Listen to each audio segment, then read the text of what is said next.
नमस्कार दोस्तों।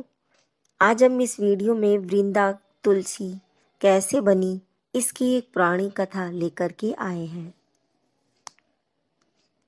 प्राचीन काल में एक लड़की थी जिसका नाम वृंदा था। वृंदा का जन्म राक्षस कुल में हुआ था। वृंदा बचपन से ही भगवान विष्णु की अनन्य भक्त थी और बड़े ही श्रद्धा भाव से भगवान की पूजा किया करती थी। जब वह बड़ी हुई तो उसका विवाह राक्षस कुल में एक दानवराज जालंधर से हो गया। जालंधर समुद्र से उत्पन्न हुआ था। वृंदा बड़ी ही पतिव्रता स्त्री थी और हमेशा ही पति की सेवा में लगी रहती थी। एक बार देवता और दानवों में युद्ध हुआ।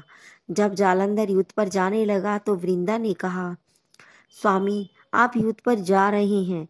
जब तक युद्ध में रहेंगे मैं पूजा में बैठी रहूंगी और आपकी जीत के लिए अनुष्ठान करूंगी, और जब तक आप वापस नहीं आ जाते मैं अपना यह संकल्प नहीं छोड़ूंगी।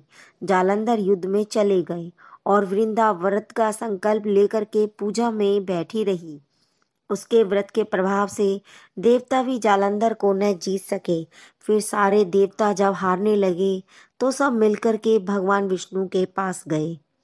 सबने भगवान से प्रार्थना की कि हे भगवान, वृंदा का पति जालंधर हमें हराए जा रहा है। तब भगवान ने कहा कि वृंदा मेरी परम भक्त है, मैं उसके साथ छल नहीं कर सकता। फिर देवताओं ने कहा कि भगवान, हमारे पास और कोई उपाय भी तो नहीं है, अब आप ही हमारी मदद करिए। फिर भगवान ने जालंधर का ही रूप रखा और वृंदा के महल में पहुंच गई। जैसे ही वृंदा ने अपने पति को देखा वो तुरंत ही पूजा से खड़ी हो गई और उनके चरण छूने लगी। जैसे ही उसका संकल्प टूटा, युद्ध में देवताओं ने जालंधर को मार दिया और उसका सिर कट करके अलग गिर गया। उसका सिर वृंदा के महल में जाकर के गिरा। जब वृंदा ने देखा कि मेरे पति का सिर तो कटा हुआ दूसरी तरफ पड़ा है, तो फिर ये कौन है जो मेरे सामने मेरे पति के रूप में खड़े हैं। उन्होंने पूछा कि आप कौन हैं जिनका स्पर्श मैंने किया। तब भगवान अपने रूप में आ गए और वह कुछ बोल ना सके।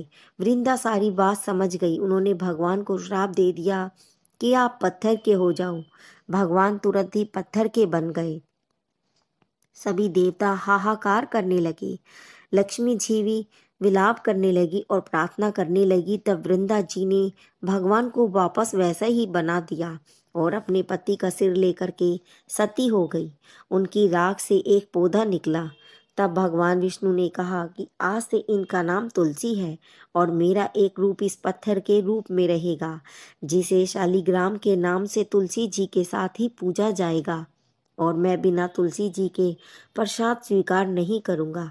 तब से तुलसी जी की पूजा सभी जगह होने लगी और तुलसी जी का विवाह शालिग्राम जी के साथ कार्तिक मास में किया जाता है। देव उठनी एकादशी के दिन इसे तुलसी विवाह के रूप में मनाया जाने लगा। दोस्तों, अगर आपको हमारी ये कहानी अच्छी लगे तो इसे लाइक, शेयर और सब्सक्राइब जरूर करें। धन्यवाद।